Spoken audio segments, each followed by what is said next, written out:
Découvrez tout de suite mon classement des meilleurs milieux en 2023. Numéro 20, Aurélien Tchouaméni. Il a passé un cap depuis son arrivée au Real Madrid et son évolution en équipe de France. Avec une très bonne lecture de jeu et très doué pour anticiper les trajectoires de passe.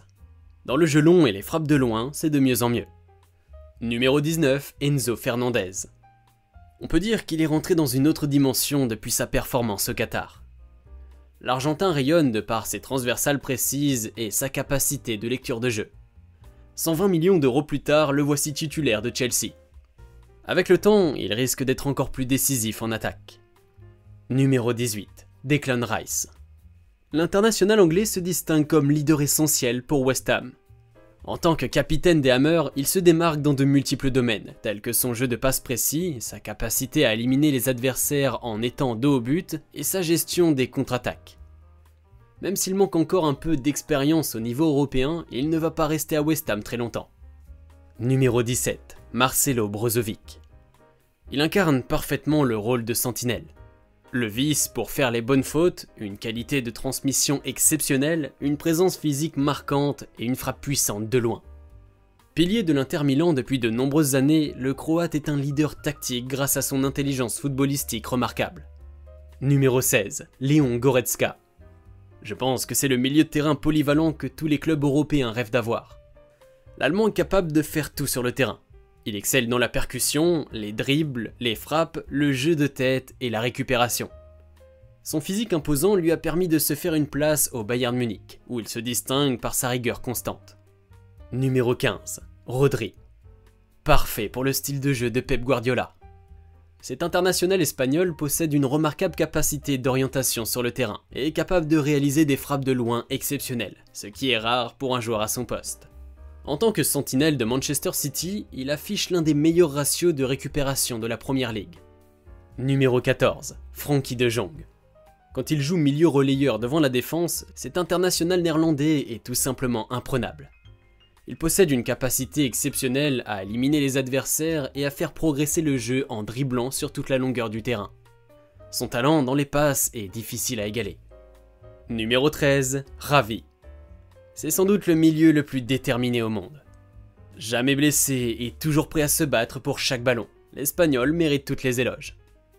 Il se distingue régulièrement en marquant des buts, en délivrant des passes décisives et en conservant presque toujours le contrôle du ballon grâce à sa capacité d'élimination.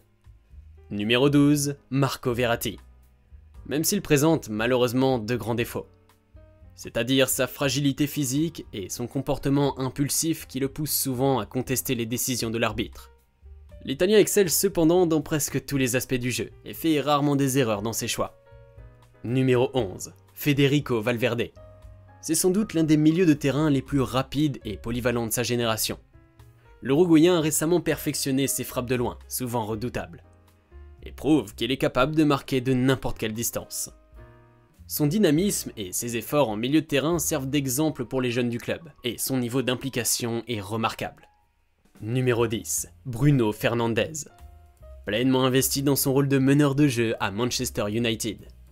L'international portugais possède une grande influence sur le jeu, en dirigeant les actions à sa guise.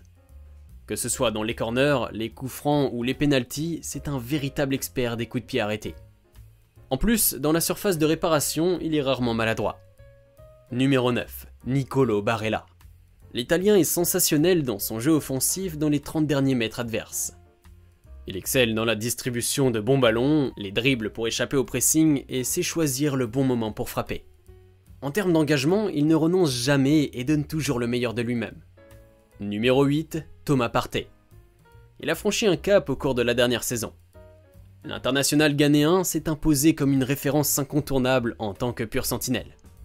Il est doué pour la récupération des balles, sait utiliser son long jeu avec précision et est également capable de frapper de loin.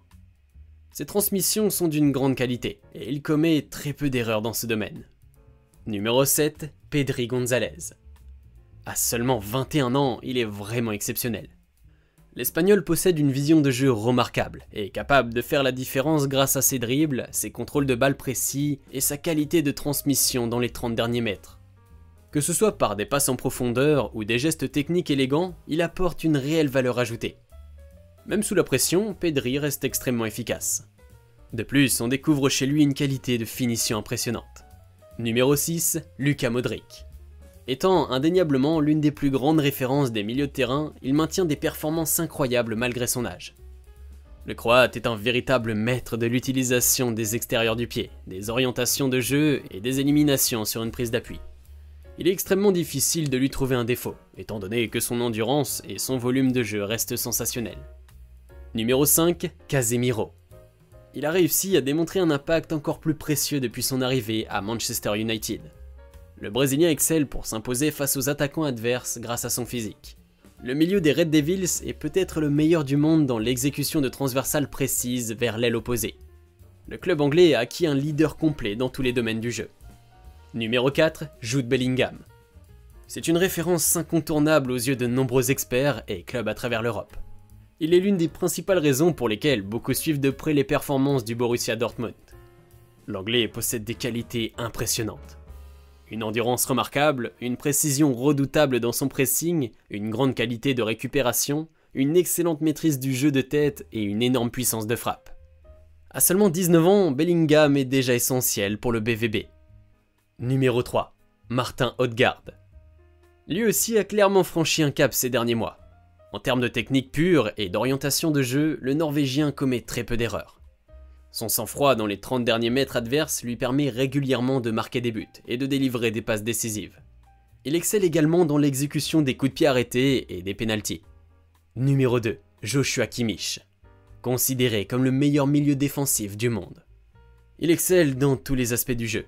Passes longues, passes courtes, frappe de loin, distribution sur coups de pied arrêtés et récupération de balles. Il possède une compréhension exceptionnelle de la tactique de ses entraîneurs et est capable de gérer efficacement les espaces laissés par ses coéquipiers en attaque. En l'absence de Manuel Neuer, c'est désormais l'un des capitaines du Bayern, ce qui témoigne de son leadership sur le terrain. Numéro 1, Kevin De Bruyne. C'est pour moi le meilleur milieu de terrain au monde.